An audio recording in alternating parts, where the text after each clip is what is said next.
tempo dal punto di vista ippico, ma dal punto di vista mondano e direi anche turistico, no? È un fatto che Roma apre la sua stagione turistica proprio con Piazza di Siena. Si parla quest'anno di un record, 1.300.000 turisti per il solo mese di maggio, il che fa ben sperare per le casse. Quanto a Piazza di Siena abbiamo un altro record, no?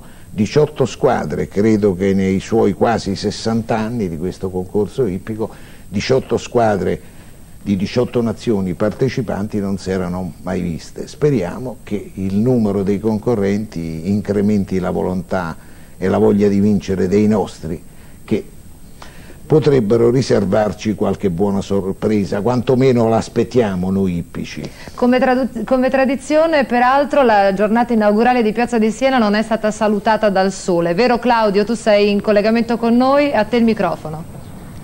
Grazie Ivana, in effetti non c'è il sole, però non piove ed è già buon segno. È un cielo fiammingo, è un cielo fiammingo. Sì, esatto, è un cielo fiammingo, ci sono sprazzi di sole qua e là, però nuvoloni grigi si addensano soprattutto proprio nella immediata vicinanza di Villa Borghese. Entriamo in collegamento mentre si sta disputando il premio Comune di Roma, categoria A barrage, e devo dire, Fulvio, intanto questo applauso saluta l'ingresso in campo di uno dei nostri migliori cavalieri, si tratta di Giorgio Nuti. Ti dicevo, Fulvio, qui a Piazza di Siena oggi si respira doppiamente profumo di azalee, prima di tutto per la coreografia floreale che accompagna questa sede magnifica di Piazza di Siena, e poi perché il premio Azalee categoria Tempo, prima gara in programma in questa giornata inaugurale del concorso romano, è stato vinto da un italiano, Francesco Bussu, su Royal Sun con 0 penalità in 57,84. Il cavaliere italiano ha battuto Philippe Rosier, Francia, al secondo posto in sella Franck-Josette Malaisin, percorso netto in 58,42, e al terzo posto ancora Francesco Bussu, questa volta su Jack and Tony, per un solo centesimo di secondo non è arrivato al secondo posto e quindi non ha in pratica battuto se stesso. Ha mancato una doppietta personale di un niente. Al quarto posto Albert Voorn per l'Olanda in sella a Wembley. Intanto si è ritirato Giorgio Nuti. Una edizione questa estremamente importante del concorso ippico romano, 56esima edizione, cade nella stagione olimpica e dunque nel mirino ci sono naturalmente i giochi di Seul. 14 nazioni rappresentate, 11 con squadra ufficiale, sono Australia, Belgio, Brasile, Colombia, Francia, Germania, Gran Bretagna, Italia, Olanda, Spagna e Svizzera, 3 a livello individuale, Austria, Corea, Portogallo. Erano attesi anche i cavalieri statunitensi, in particolare Joe Fargis, poi invece la squadra americana ha dato forfait. Presenti comunque una settantina di cavalieri per un totale di circa 150 cavalli. La squadra ufficiale italiana è composta da Gianni Govoni, Giovanni Molin, Duccio Bartalucci, Giorgio Nuti, Emilio Puricelli, capo equipe Lalla Novo, responsabile del settore salto ostacoli.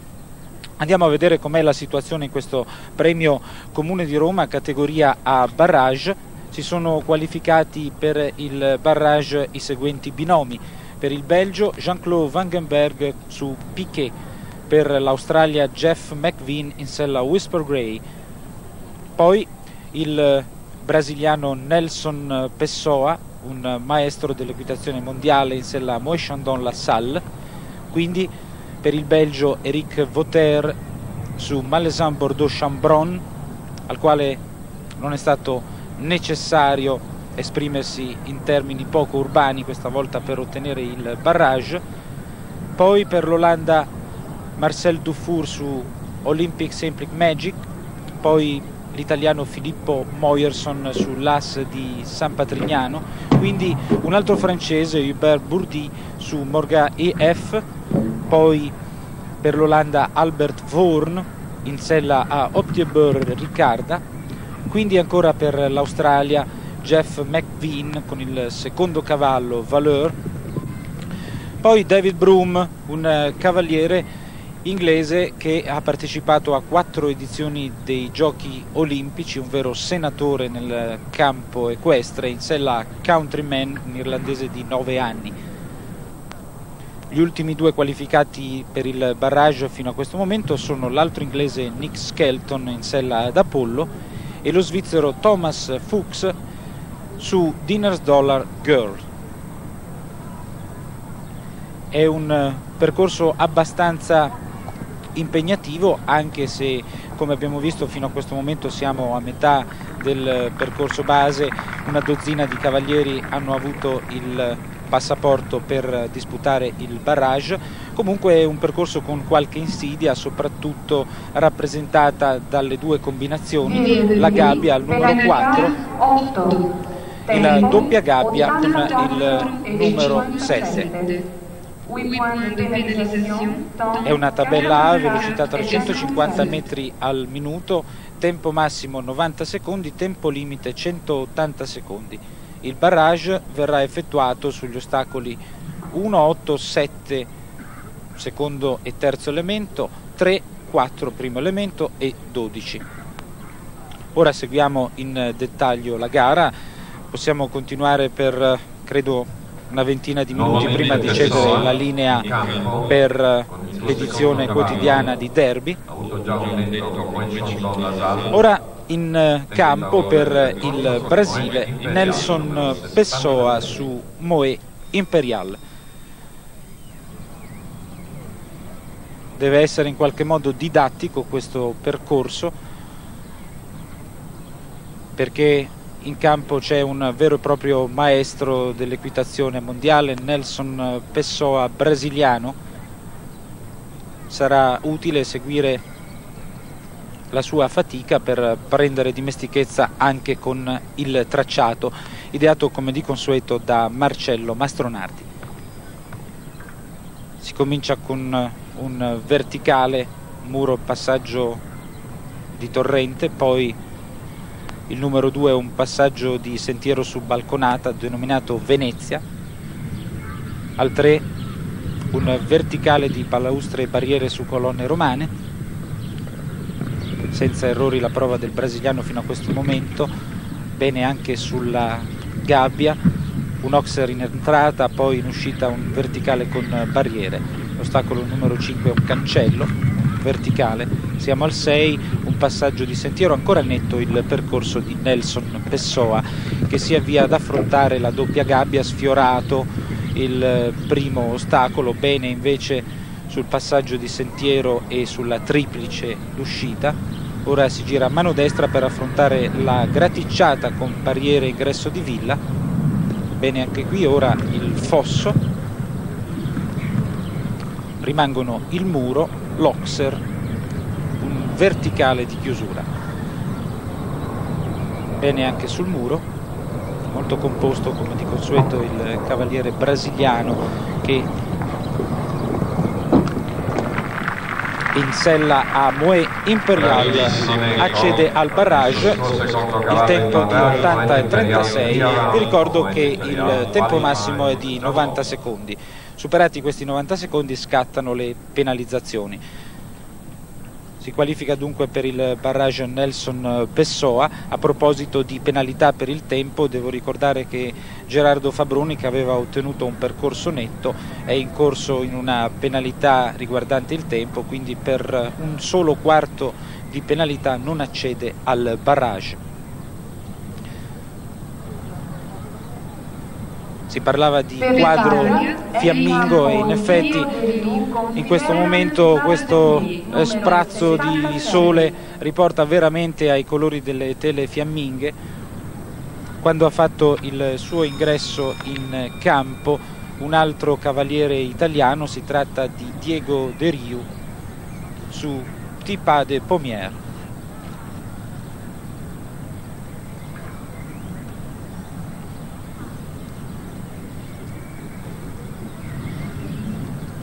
Diego De Riu è nato nel 1955 e vive a Milano. È stato il primo cavaliere italiano ammesso alla finale di Coppa del Mondo nell'84 a Berlino. Si classificò al 26esimo posto. lo ricordiamo, lo ricordano tutti gli appassionati di Piazza di Siena, vincitore nell'85 della categoria di potenza, una delle prove più spettacolari del concorso ippico romano.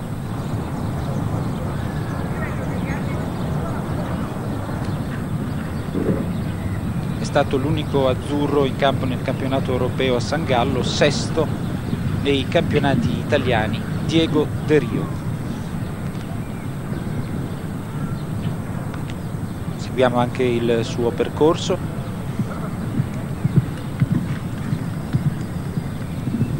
Che finora non presenta errori, anche se c'è un rischio al passaggio di sentiero numero 6. Ora la doppia gabbia che è collocata proprio sotto la nostra postazione. Da non sottovalutare anche l'ostacolo numero 8, una graticciata, ingresso di Villa, che ha già mietuto qualche vittima. Bene anche sul fosso. Ora l'insidia del muro, superata in bello stile dal cavaliere italiano, che sta per concludere la sua fatica, superando positivamente il verticale arcobaleno, chiamato così per una colorazione variopinta, 83,20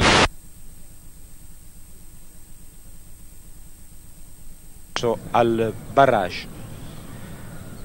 Fedele alla tradizione, mentre intanto abbiamo in campo un cavaliere colombiano, Carlos Lopez, in sella a Maverti Dubert. Dicevo, fedele alla tradizione, il concorso ippico romano ha mantenuto gli obiettivi principali della sua 6 giorni, vale a dire il giovedì la Coppa delle Nazioni, il venerdì la prova di potenza e il sabato il Gran Premio Roma.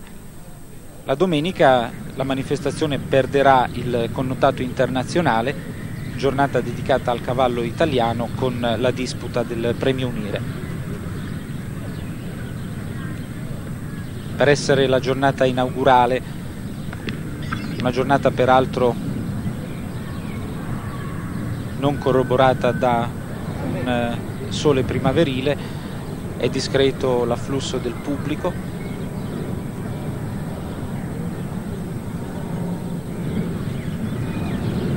Carlos Lopez, colombiano.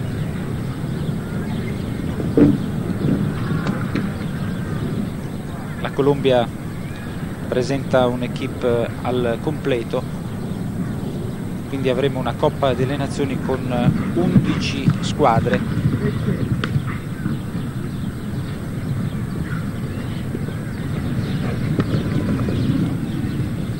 Già tagliato fuori dalla disputa del barrage il cavaliere colombiano, che ha già commesso un errore, è a metà del suo percorso, supera il fosso,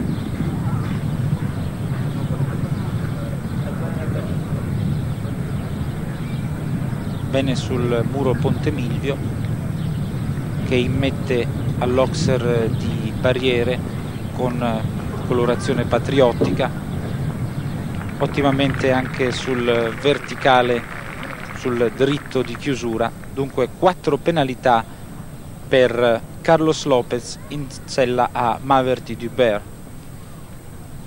Per la Spagna farà ora il suo ingresso in campo Pedro Sánchez Alemán con Chapultepec. Ecco, io mi rivolgo in questo momento a Fulvio Stinchelli, se mi sente in studio. Fulvio, provo a sentirti, tu mi senti? Benissimo. Ecco. No, dato che so che ti piacerebbe molto essere qui, perché sei stato, oltre che un frequentatore, cronista abituale di questo concorso, anche un praticante, non a questi livelli, insomma. Vorrei che proprio tu partecipassi a questa telecronaca e magari così ricordassi alla gente qualche aneddoto e magari il colore di questa manifestazione, che è sì un evento agonistico di assoluto rilievo nella scena dell'equitazione italiana ed europea, però è anche un'occasione mondana per fare passerella, no Fulvio? Ah, certo, il colore di questa manifestazione è tradizionalmente il grigio, anche se i colori del prato, delle aiole con le tradizionali azalee, con le toilette delle signore sono certamente non grigie, però il concorso ippico tradizionalmente si accompagna a un tempo non splendente, anche perché la primavera romana fa le bizze di norma in questi giorni, però devo dire che anche se qualche spruzzata di pioggia non manca per rimanere nella linea classica, va anche detto che negli ultimi tempi dal punto di vista mondano c'è stato un leggero abbassamento, Claudio, insomma, l'omologazione ormai è un po', mancano i picchi, mancano le vette, invece sfolgorano in compenso talune macchiette che è l'eccesso nell'eleganza, però voglio dire è sempre un'occasione molto bella, perché è un'occasione per stare insieme, per rivedersi con i vecchi amici che uno durante tutto l'anno non vede mai e per stare poi insieme a questa grande amicizia che sono i cavalli, perché io penso che nella vita di un uomo come di una donna naturalmente le grandi amicizie siano due, la musica e i cavalli. Quando si è appassionati di musica e si è appassionati di cavalli, non si è mai soli, anche direi se è un momento di indigenza. Non so tu che cosa ne pensi. Sono d'accordissimo, anche se la musica suonata dal cavaliere spagnolo Pedro Sánchez Alemán è un pochino stonata, infatti con 8 penalità non si qualifica per il barrage. Ora Fulvio, si sono sentite soprattutto in questa musica le percussioni, direi, ecco, le percussioni. Ma è sempre bello essere venuti a Piazza di Siena, anche per questo cavaliere, ha fatto la sua figura, fa alcuni giorni a Roma, e che c'è di più, no? Certamente. Allora, accanto a me Fulvio ho Vittorio Orlandi, un cavaliere che tu ricorderai benissimo, ben noto, ha fatto insieme ad altri grandissimi cavalieri la storia della nostra equitazione, ed è una piccola grande sorpresa perché l'abbiamo qui in veste ancora una volta di protagonista, l'abbiamo visto all'opera poco fa. Allora Vittorio, quali sono stati i motivi che ti hanno indotto a tornare in sella a livello competitivo?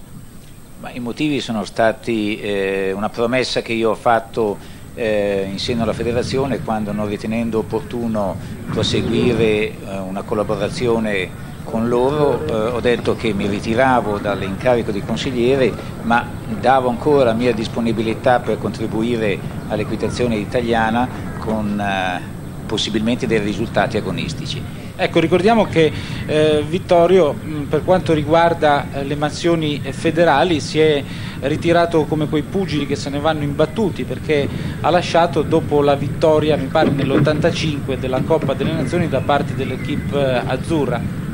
Sì, senz'altro è avvenuto un po' dopo poco questo periodo, e direi un periodo che ha portato ancora una volta all'Italia dei risultati sicuramente interessanti, e come altro risultato interessante voglio ricordare ancora che in questi anni l'Italia ha conseguito una medaglia d'oro al campionato europei dei pony, è un'organizzazione di cui ci occupiamo, un gruppo di amici.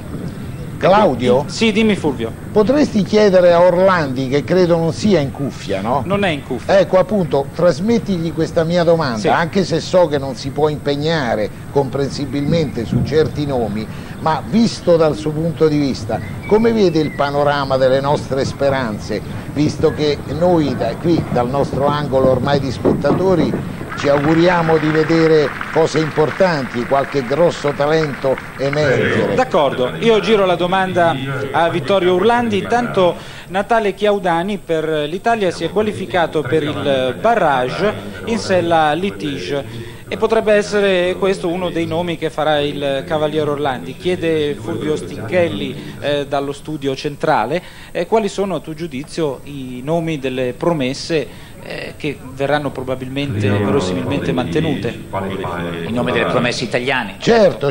Ma delle promesse italiane direi che il responsabile tecnico signor Lalanovo ha già scelto i più meritevoli in base all'esperienza e in base a una situazione attuale. Fuori da questa rosa forse c'è ancora qualcheduno che meriterebbe, però ovviamente a Piazza di Siena si partecipa con 5 cavalieri in squadra e quindi direi che la punta più importante è sempre Orduna con Molin, che in campo nazionale e anche in campo internazionale ha sempre dimostrato di essere molto pronto a portare dei brillanti risultati, soprattutto nelle gare più importanti come il Gran Premio. Grazie Orlandi. Intanto mi hanno Claudio, volevo chiederti un'altra cosa, sì, se poi dopo in una pausa della gara il regista ci facesse vedere anche un po' di tribuna e così potremmo vedere qualche cosa così in margine che forse ci rallegrerebbe, no? Compatibilmente con la disposizione delle telecamere, certamente il regista in ascolto, Gianni Rossi, che pilota le telecamere della troupe esterna 1 di Ancona. In campo per la Germania Heinrich Snöck su Anatol. Intanto mi comunicano che c'è un reclamo perché il nostro Nuti è stato interrotto durante il suo percorso dall'inizio delle note della banda, che probabilmente erano state sollecitate per creare più atmosfera. Evidentemente disturbato da queste note, il cavaliere, anche in modo un po' polemico, pur avendo avuto le sue buone ragioni, ha deciso di ritirarsi, e vorrei un commento da parte di Orlandi su questo episodio. Ognuno in questi momenti qua risponde un po' secondo il proprio animo, ma comunque credo che questo reclamo sia stato inoltrato dal capo equipe. Forse personalmente io, se fossi stato a capo equipe, probabilmente non l'avrei fatto, perché non è stato fatto certamente di proposito, è stato un lapsus. Ma probabilmente anche per questioni televisive si voleva rendere più coreografico l'ambiente, certamente si poteva aspettare qualche attimo prima di iniziare con le note musicali, in modo da permettere a Giorgio Nuti di completare il suo percorso. Intanto 4 penalità per Anatol, non si qualifica per il barrage, al quale accedono ormai soltanto i cavalli che hanno ottenuto un percorso netto. Claudio? Sì. Abbiamo visto intanto di scorcio le tribune. Ah sì, ho visto, ma non ho fortuna però, ho detto che le due grandi amicizie dell'uomo, cavalli e musica, nel caso di Nuti cavalli e musica non vanno d'accordo. Ma probabilmente non contemporaneamente, certo. In tempi separati credo che costituiscano un cocktail. Le tribune, eccellente. per quel che è consentito vedere da qui, dallo studio, che è poi quello che vedono i nostri amici che assistono, i telespettatori, sono ancora le tribune del primo giorno, perché, come dire, Piazza di Siena è una manifestazione che cresce dentro se stessa.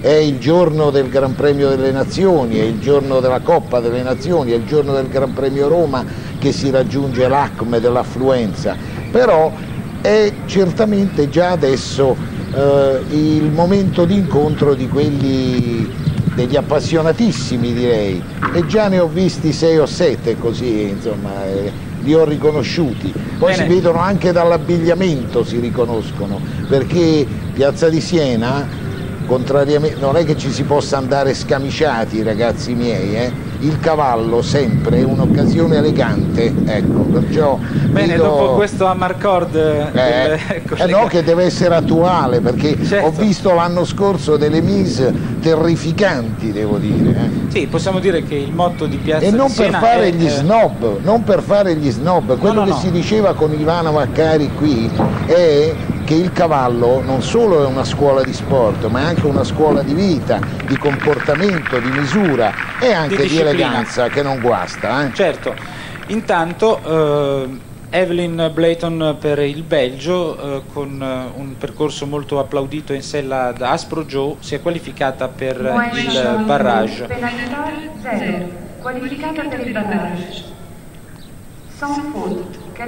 Ora dovrebbe toccare a un brasiliano, André Johan Peter, su Heartbreaker Jotter. Possiamo dire che il motto di Piazza di Siena sia rinnovamento, progresso, ma nella tradizione. Infatti quelli che sono i connotati basilari di questo appuntamento rimangono. Avevi detto giustamente, Fulvio, all'inizio del collegamento che ci sono degli eventi sportivi che annunciano in qualche modo una stagione. Accade per esempio in Inghilterra con l'annuncio della primavera operato dalla regata fra i canottieri di Oxford e di Cambridge, con alcune classiche di galoppo, con il torneo di Wimbledon. E Entry, no? La grande corsa di Esatto, Entry, la prima settimana, il quella... primo sabato di aprile, puntuale come una sentenza e come una cambiale che scade. Certo.